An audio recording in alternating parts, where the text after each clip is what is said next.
এতক্ষণ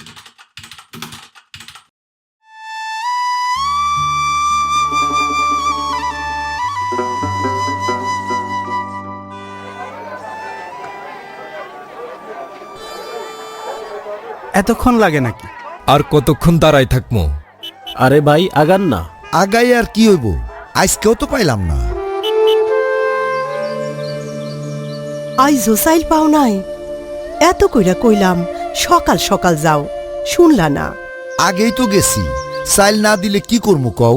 আজকাল মাইনষের চেয়ে চাইলের দাম বেশি। পেটটা না থাকলেই মনে হয় শান্তি আসিল। ভাবি 2 কেজি চাইল ধার দিবেন? আইজো চাইল পায় নাই, চাইল পাইলেই ফেরত দিয়া দিমু। আরে এটা কোনো বিষয়, দাঁড়ান।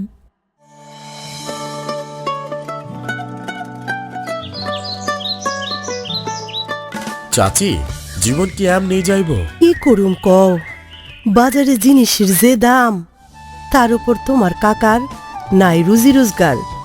কেউ কি আর আমাগো নিয়া ভাবে? ভাবে তো। তারেক রহমান বিষয়টা নিয়ে ভাবছে। সে বলছে আগামীতে বিএনপি সরকার গঠন করলে ঘরে ঘরে ফ্যামিলি কার্ড দিব। ফ্যামিলি কার্ড দিয়া কি হইব? এই কার্ড দিবে পরিবারের খাদ্য নিরাপত্তা, করবে স্বাবলম্বী।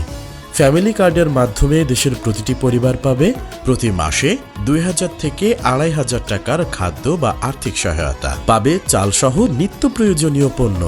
এছাড়া স্বাস্থ্য, শিক্ষা ও কর্মসংস্থানে অগ্রাধিকার সুবিধা। এত কিছু এখনো শেষ হয় নাই তো। আসলে এটা হইল নারীর স্বাবলম্বী হওয়ার নিশ্চয়তা।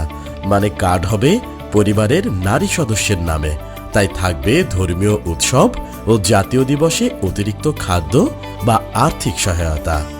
আগামীতে বিএনপি সরকার গঠন করলে পরিবার ভিত্তিক সকল নারীদের হাতে একটি করে ফ্যামিলি কার্ড দেওয়া হবে। ফলে প্রতি মাসের বাজার পৌঁছে যাবে প্রতিটি নাগরিকের দোরগোড়ায়। ক্ষুধা নয়, সবার জন্য নিশ্চিত হবে খাদ্য নিরাপত্তা। আগামীর বাংলাদেশ গঠনে এই অঙ্গীকারের অগ্রপথিক বিএনপির ভারপ্রাপ্ত চেয়ারম্যান জনাব তারেক রহমান। সবার আগে বাংলাদেশ।